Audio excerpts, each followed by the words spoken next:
the entire time. So it really does cloud everything, so just a really common one.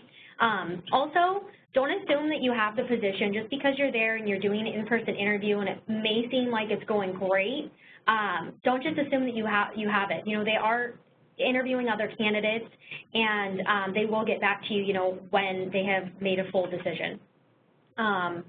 Don't be so over-friendly or casual with them. You have to remember that it is an in-person interview, and maybe if your phone screen did go great and you were laughing over the phone and, you know, joking here and there, just remember that it is a professional interview and, you know, you're applying for the position hoping to get.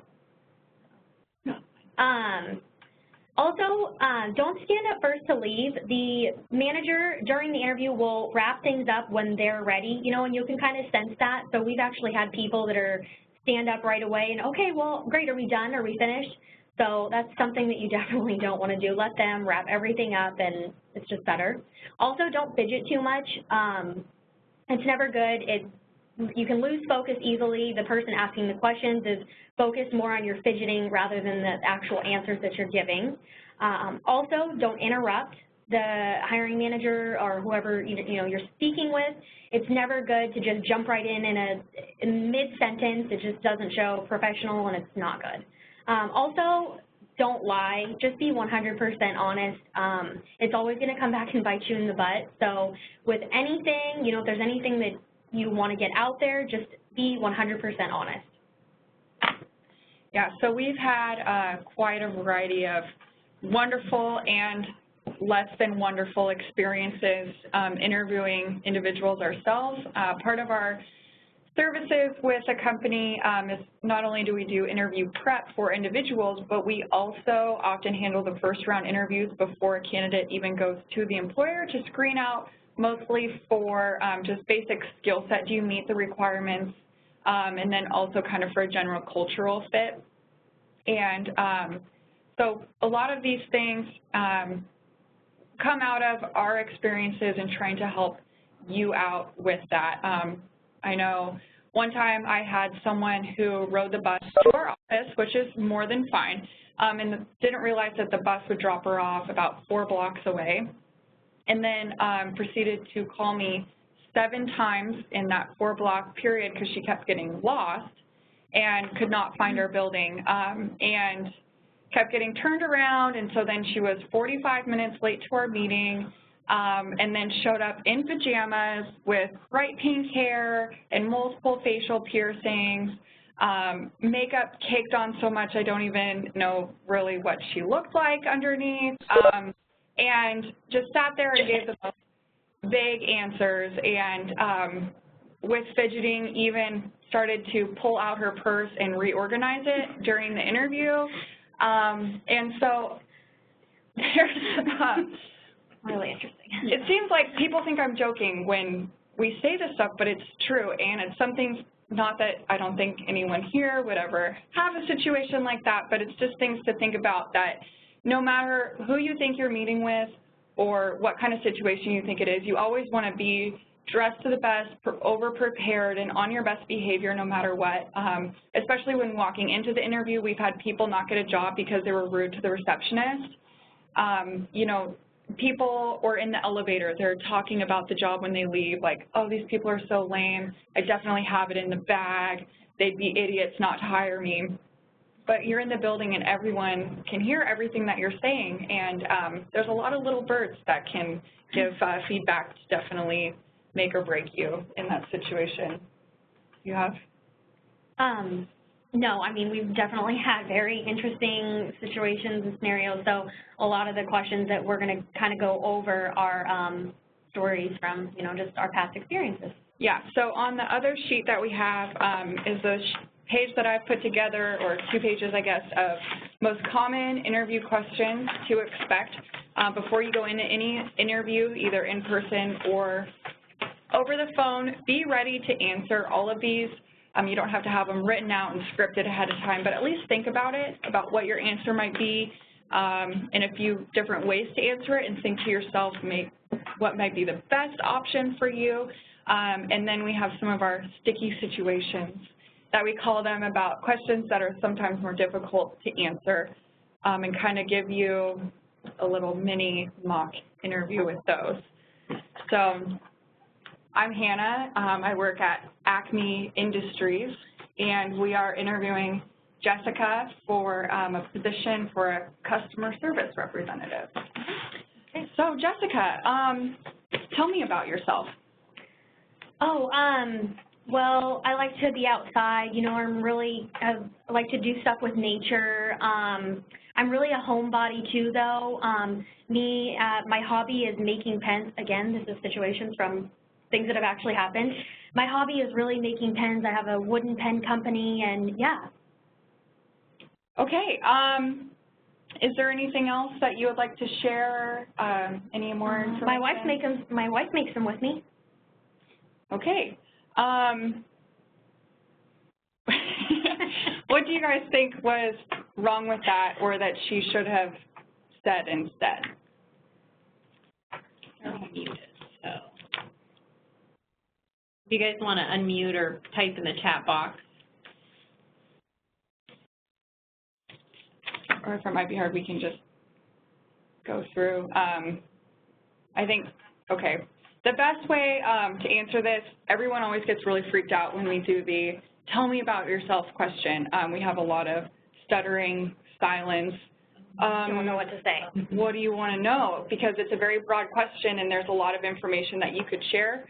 We recommend doing about a 70-30 split between professional and personal information. So you're here for a job interview. They mostly want to know about you as a professional individual. So telling about nature and your pen side making business is probably not so applicable to the job.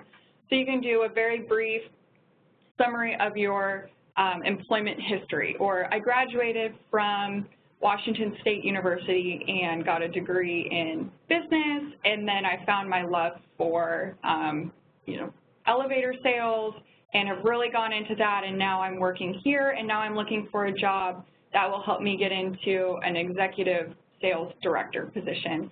And then I also have 3 dogs, and I love my kids, and every summer we go to Hawaii or something. So it's like a fun, personal trait that's important to you, because your personal life is a huge part of who you are, and your activities are important. Or if you love being outside and making pens, that's definitely something you can share if that's really important to you, but we recommend having a little more of a professional focus, and that is a little cherry on top of your information sundae.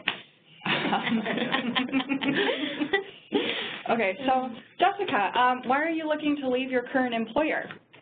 Well, the position's just kind of not too interesting anymore, and I really want more money, and I feel like I deserve more money, and the management is not that great. I mean, I won't tell you too much, but management isn't good. My coworkers are kind of boring too, a little. It's like there's never any fun. And I know that hours were from 8 to 5, but sometimes I have to stay like till 5:10, so 10 minutes passes, I have things to do, and yeah, they're just not giving me exactly what I want there. I feel like I deserve a lot more. Okay, so again, these are real answers that we have gotten in interviews, but we recommend a better way to answer this is to stay a little bit away from, or entirely away from, the negative side. Try to not be negative at all about your current employer, and an even better way is to not phrase it in a way that you're leaving because this job sucks and you think that the new one will be less sucky, but have it more of like, this position is great, I've really learned a lot, I've been here for 5 years, but I really love the values that your company shows and that you're involved in these activities, or I think the new technology that you've created is so incredible and I would love to be a part of that team. And so if you can, phrase it in a way not so much that it's focused on why you are leaving, but where you're going.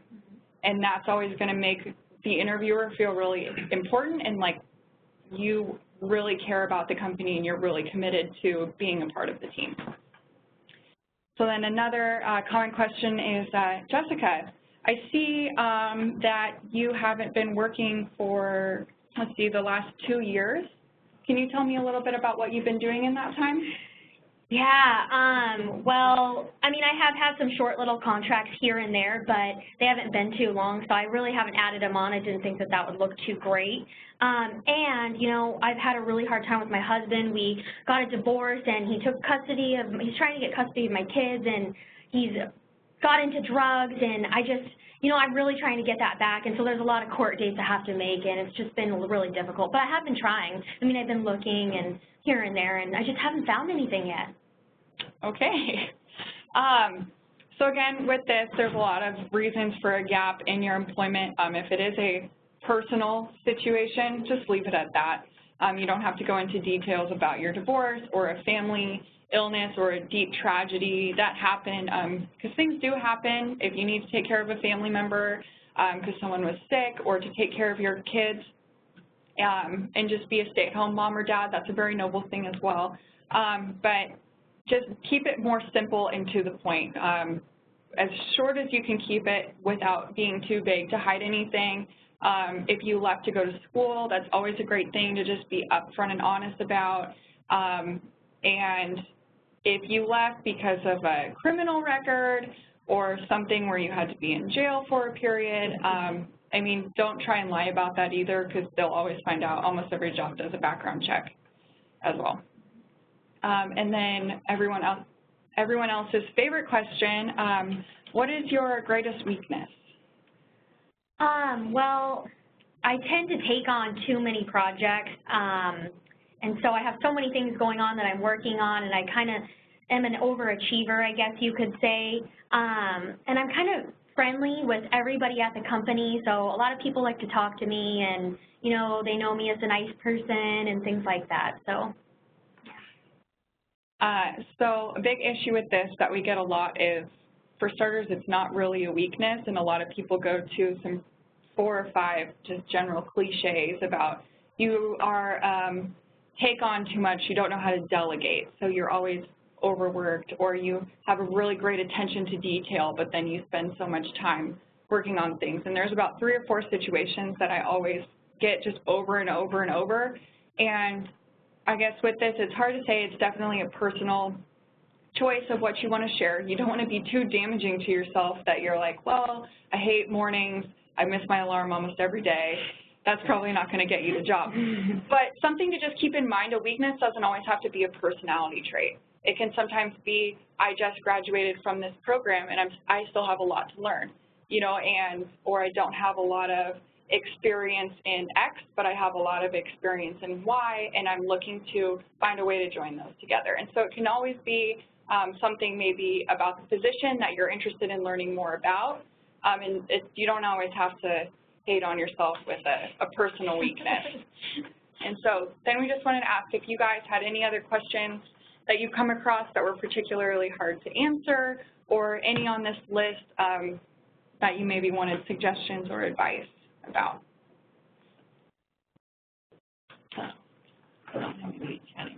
Hey, if anyone wants to ask a question, feel free to either unmute yourself and come on the camera or type it in the chat box.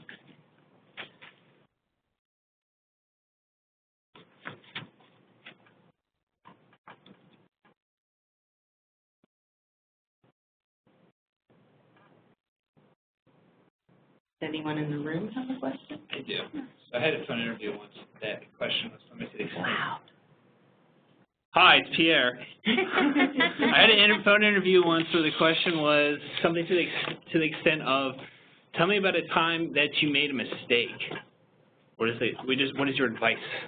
Yeah, so with that, sorry if I shook the table on that. No. With that, it definitely kind of goes along with the weaknesses, where you want to have it be, you know, a true learning experience that you had, and just be honest, don't try and sugarcoat it too much. But I would say, you know, things definitely in the earlier part of a career or a position are always good. If it's the first time that you came across something and you tried to handle it one way and it didn't quite work out, you know, you can explain that and own up to it. And that's something that we definitely look on as a positive thing. If you're able to explain, you know, like for us, if I hired someone and completely forgot to send out their health insurance information, and they missed the deadline to sign up for benefits. You know, that's a bad thing. And, you know, owning up to that and saying it was the first time, I didn't know that I had to do it. And so I learned from that I always had to put a sticky note of a checklist of things to go through every time we hire someone on, and, you know, kind of go from what you learned from it or the positive that came out of it from there. Yeah. Does that answer your Absolutely. question? I don't make mistakes, that's what's on. Yeah. And we've got three. So can you possibly provide 1 to 2 examples of best answers you've received to the weakness question? Yeah, so Jessica, do you have? You're good. Keep going. Keep on rolling. I'm not going to do this one. One thing that I was really impressed about for what is your greatest weakness was, you know, sometimes I had someone answer, I'm a little bit shy at first, and so right now sometimes I have trouble in interviews letting my personality come through because I just get really nervous, and sometimes it takes me a day or two to really warm up to people. And so then that can sometimes shed a little bit of light on, you know, their experiences with you. And I also had someone that they worked with Microsoft, and they had, I forget what it was, but a specific program that was only used internally in Microsoft that they developed for their own internal employees, and they didn't have a lot of experience working with this similar program on a more commercial basis outside. So it showed that, I mean, they have knowledge in the industry and stuff, but they have one thing that they're really looking to improve upon.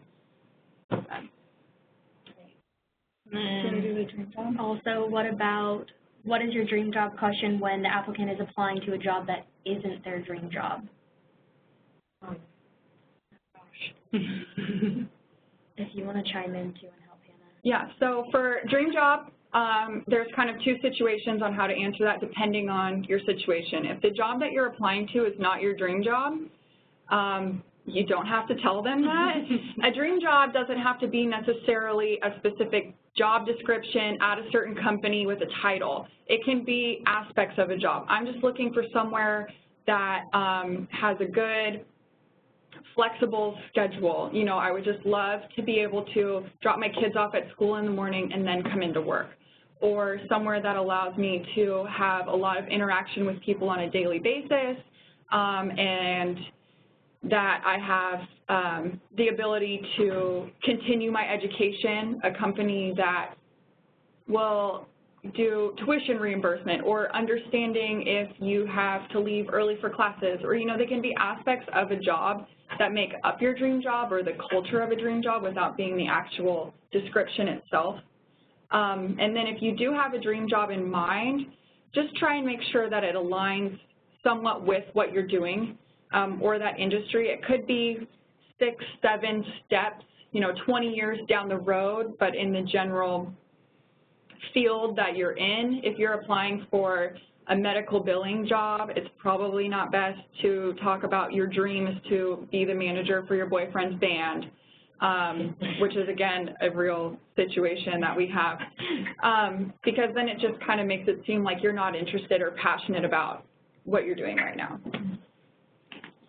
I have a question that kind of goes along with that, is the question of where do you see yourself in 5 years from now? That's a good one.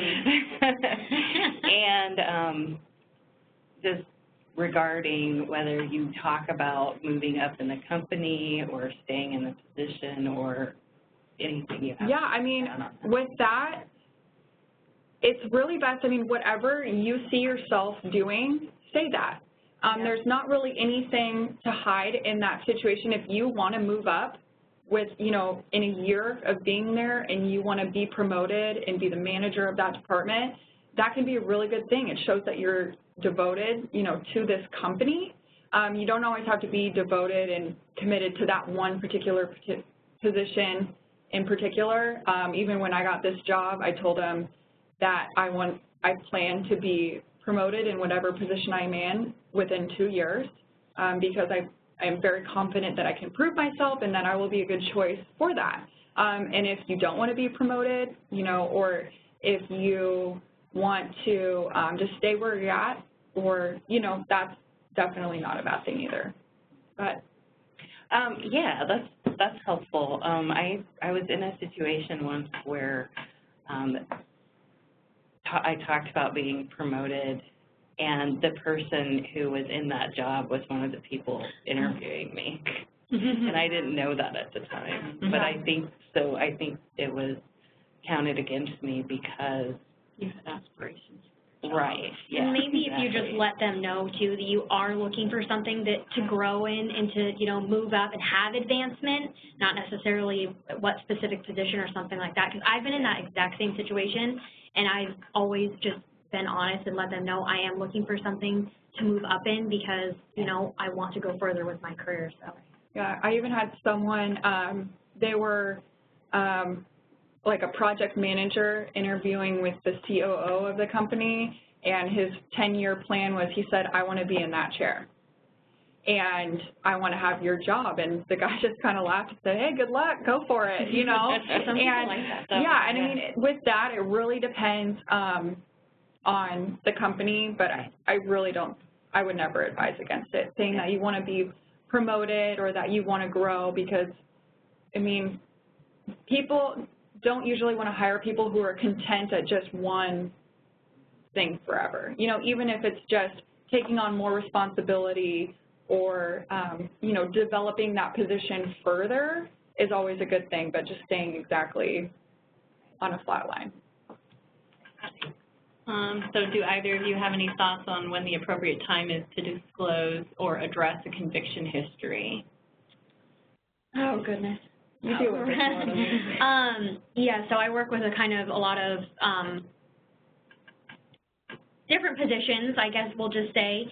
And so a lot of these people have had, you know, convictions in the past or drug issues and things like that. And so what I have found that works the best is I ask for my part, I ask right away, and I just, you know, let them know that most all positions are contingent on a drug and background check. So if you let them know now, we can disclose that to the client and just let them know that this person does have this on their background, but these are the reasons why we still think that they are a great candidate. You know, it may have happened years ago, so, you know, and that's what happens too. Like, you know, there's tons of people that have things happen when they're younger, and so I've seen that a lot. But yeah, I would just be honest from the get-go and just let them know. You don't have to tell them in full details of exactly what the conviction was or things like that, but it's better to get it out in front. That way you're not wasting the company's time because they will do a background and drug check, and there's tons of paperwork involved in that, and it just doesn't waste your time or the company's time. So, like, before an interview, then? In the cover letter? I mean, where would you? Maybe. A lot of jobs, if you're applying online, will often have some sort of check box that you have to check if you've ever been convicted of a felony, or it'll tell you up front that you need to pass a background check. And so in that sense, maybe I would bring it up, not in the cover letter, because that's not what you want them to be focusing on the most. Let them select to at least interview you based off of your skills, and then if they do contact you for a phone screen or in person, I would just honestly bring it up there. It's never going to not be found out. You can be vague about it. Just say, I have a misdemeanor from 7 years ago. Will that be an issue? A lot of the people we work with, depending on what it is, they can look past it. But yeah, don't just do it from the get-go, be upfront, and it saves a lot of people.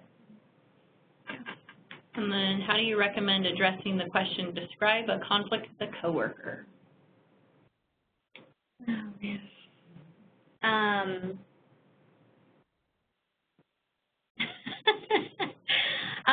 So I've kind of had myself with a previous position, and I've had conflict with a coworker.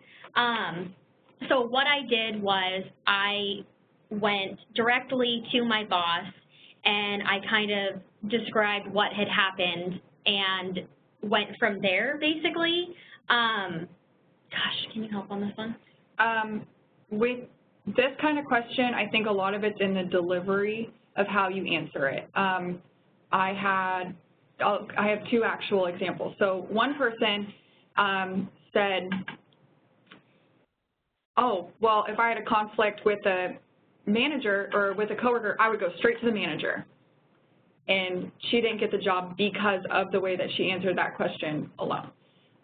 Because it makes it sound like, oh, well, I'm just going to go straight to the very top and then that's it. And it sounds like you're trying to avoid confrontation or make it further by almost tattletale in a sense. We would recommend, if it's usually spun in two questions, how would you handle a conflict with a coworker, or when have you handled conflict? And with this, I would try and be a little more descriptive and just be very mindful of your tone and how you say it. Say maybe if you had conflict with someone and you really didn't feel comfortable addressing them about it directly. And so you went to the person that you both reported to and asked them for advice and how to approach it that way. It sounds a little less harsh. And I mean, with that as well, you kind of, I wouldn't recommend lying or making anything up again and answering truthfully, because different companies also ask this to kind of see if you're a cultural fit, because some people just want you to, you know, report it this way, and some want you to just don't bring it up to me, handle it yourself. So I don't know if that's okay. And I think that's the last question that came through, so we are good. Okay, and then we have one last slide. Yeah. So for anyone who has questions, maybe you haven't asked us specifically or things come up in the future, both Jessica and I are available for contact.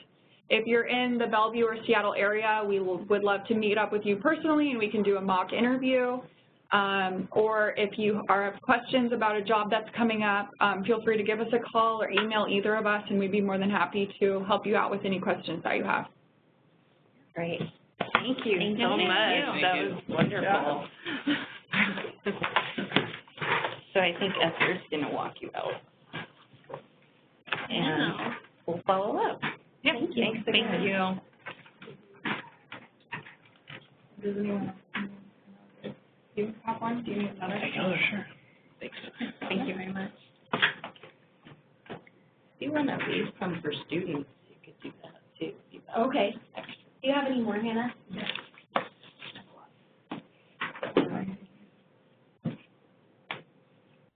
I'll just match you. We both do the same thing, so either one of us works. All right. Thank you so much for having us. Thanks again. Thank you very much. We really appreciate it. It's great information. Bye.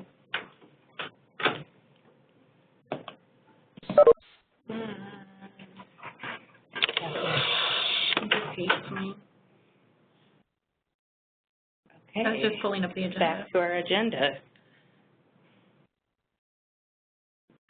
Okay, so we have about 15 minutes left to talk about challenges and best practices. So hopefully you all brought some items to discuss for this. Is there anyone who would like to volunteer to go first? Oh, we see the chat box.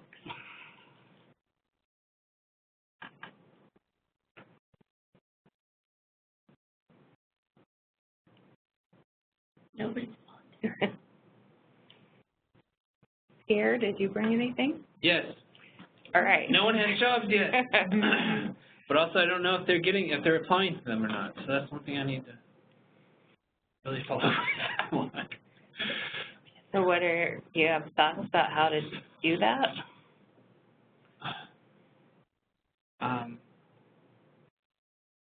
When you say nobody has jobs, say more about that. I thought a lot of your students have jobs. The ones that did not have jobs still do not, as far as I know. Okay. So I think that I need to develop some sort of tracking system, or at least a spreadsheet, to keep myself better informed and to be more more aggressive about following up with students and seeing where they are in the job search process. And I really want, mostly for my own curiosity, I want to know if, A, if they're applying to the jobs, B, what kind of response they're getting, and C, how far they're getting in the process. Okay. Great. I'm glad you brought that up because I'm actually working on some charts like that and tracking things. I'm going to be sending out some materials to all the PMs and navigators within the next couple weeks, since we're really kind of wanting to start focusing even more on employment and bring our numbers up with employment. So you'll be seeing some emails and materials from me, but also I'm curious if anyone else has any suggestions for Pierre.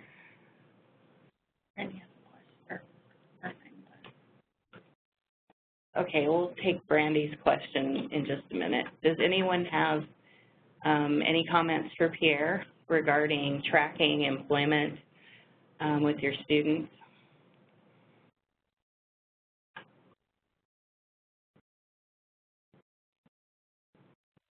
Brandy uses a spreadsheet. Okay. Brandy, is that something that you'd be willing to share? If it is, if you want to email it to me, I'll make sure it gets out to everyone. Okay, great. So yeah, actually, if you could email that to me, I'll take a look at it and I'll compare it to what I'm working on right now too. So that would be great. Thanks for bringing that up, Pierre.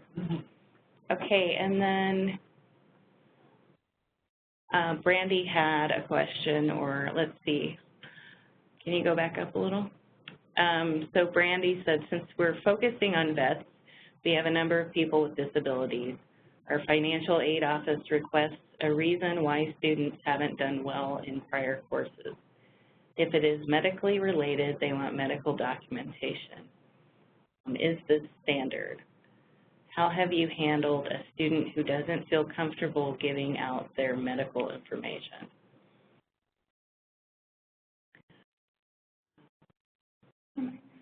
So that's a really good question. Has anyone else dealt with this issue? It looks like Matt.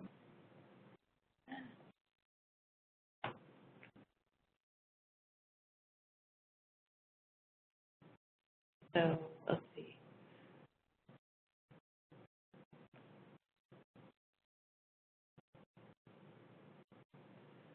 So Matt, I'm not sure if you're responding to Brandy. I think he is. Okay.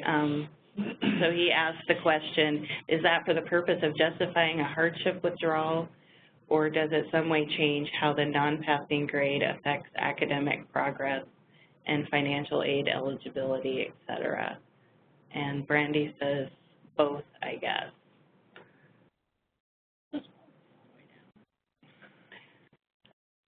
So I don't have any experience with that firsthand, but I will definitely look into this and see if there's any information I can help you with. And are you? When I was in school, I had a disability, and there was a certain section. Do you want to speak up? Sure. So Sana has something to add from a student's perspective. When I was in college before, I had disabilities in both arms and wrists, and they had one person that you just spoke to, so you didn't have to give it to the main office or anything. And she didn't make me bring disability paperwork. One, that I was disabled, but I didn't have to divulge everything that was included in it. So I think if they can just provide something from the doctor saying they are disabled, whatever it is, if it's physical or mental, and then not have to divulge all their medical records with it. Okay, so that was someone in the registrar's office? So I was at Disability services? within the college. Okay. Okay, so there may be someone like that on your campus to provide that information to. So I can look into it as far as Bellevue College, and then We'll see if that's true for the other colleges as well. And it was through LNI, and they set it all up. Okay. So, Great. Thanks. That's helpful. Let's see. So Brandy also said we're proposing our Access and Disability Office provide a statement if they would have collected information from the students. So that sounds in line with what you're saying, Sana. And then Matt said at BTC, medical documentation is required for hardship withdrawal, which allows a student to potentially receive a refund and or take an incomplete and finish the course at a later date. Otherwise, our financial aid office doesn't require any documentation. If it is in the student's interest, though, as in turn in the paperwork or you don't get your refund, it might be easier to sell it. And Brandy responded, our financial aid office said they are HIPAA compliant, but our student says he doesn't think so because they shouldn't have a right to know. Okay. So they're HIPAA compliant, meaning they're actually going to handle the sensitive information appropriately, not necessarily that. Is that something? whoever the person is that's working or that's with a disability should be able to be the one that contacts them. Yeah. They shouldn't have to address it to just anybody at the front office. Yeah. Okay. Interesting. Okay. Yeah, it sounds like a tough situation. Okay, well, we can talk about that offline later since I don't have an answer for you right now. But thanks for sharing that. Do you want me to capture the details from it? Yeah. Okay. Yeah. I'm capturing it so that she can. I just thought that got recorded. But yeah. Fine. So here. Okay. okay, does anyone have anything to add to that before we move on?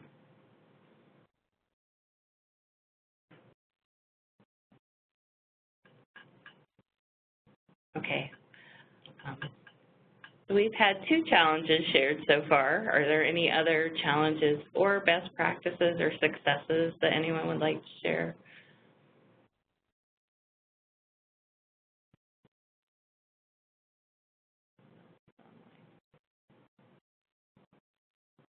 And feel free to unmute yourself and talk as well. You don't have to type it in the chat box.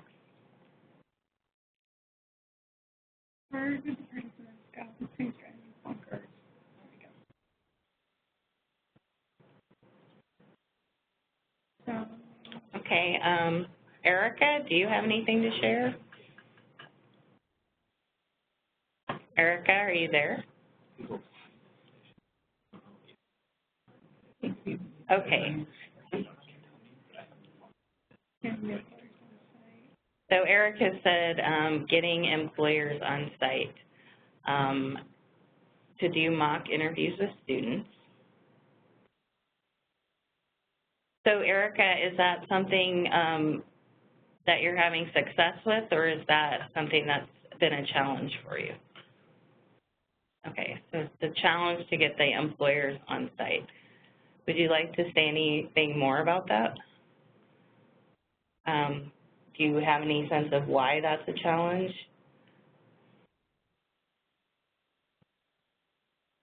So the time and the setting. Oh, so faculty not wanting to use class time.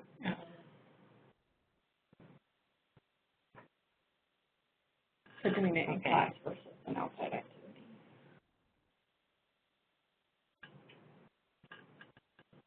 Okay, so that's the best time to get them all together.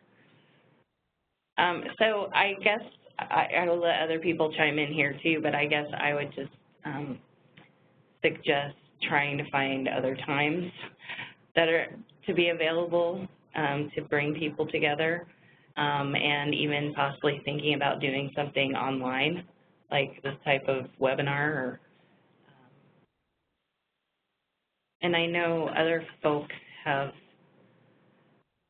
probably met with employers. Does anybody else have any suggestions or ideas? Well, this is Esther. I've been really impressed with the response we've gotten from recruiters.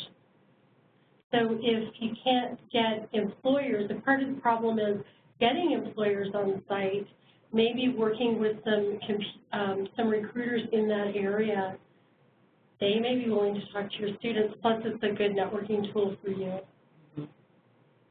Thanks, Esther. Yeah, another thing I thought of as well is I know that our local Human Resources chapter and the Society for Human Resources Management, they often get involved with working with colleges. And I know that they often have days where they will do mock interviews with students or come out to the school to do interviews, mock interviews. So you might want to reach out to your local chapter of SHRM, Society of Human Resources Management. I'm going to ask a question. Okay, I'm going to back up and take Matt's question here. As a challenge. Okay. So Matt said, as a challenge, I'm starting to think about transitioning services for our students to permanent staff. And then he follows up down here. Right? Think about transitioning services for our students. Given that my position will no longer exist. Given that my position will no longer exist when some of the students I'm helping now to enroll will be completing their program.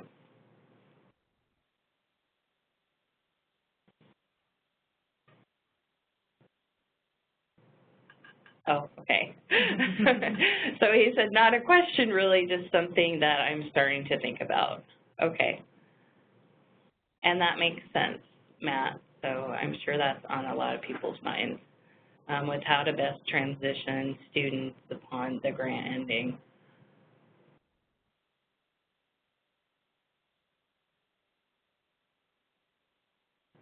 And Brandy said yes, and our faculty don't want the responsibility.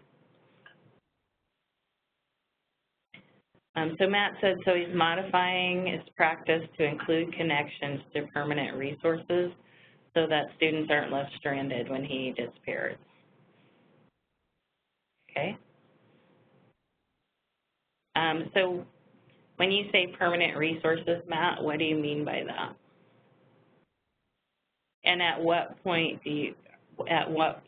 are you transitioning them over?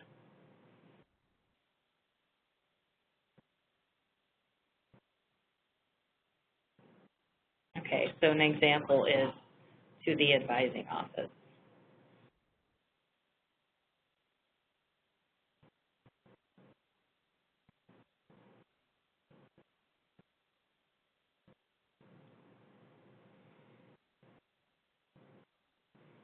So Matt said, I have a certain group of students that I advise who will still need advising when my position ends.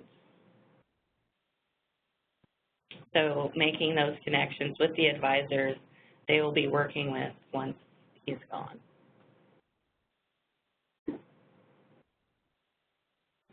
Yeah, so that's great. That makes sense that you're starting to build those relationships now so that you can make those transitions when that time comes. Great. Does anyone else have anything?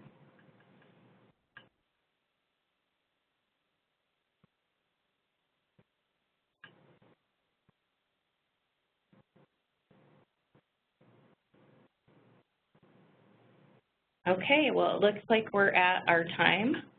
Oh, so Matt said just trying to make a smooth transition. Yeah, that's great, Matt. Thank you for sharing that. Okay, so it looks like we're at our time, so just want to thank you all again for joining us today, and if anything comes up after this call, feel free to email me. You should have all the handouts in your email, and again, you'll be hearing more information from me around employment and how I can support you with your employment goals. So thanks a lot. Have a great week.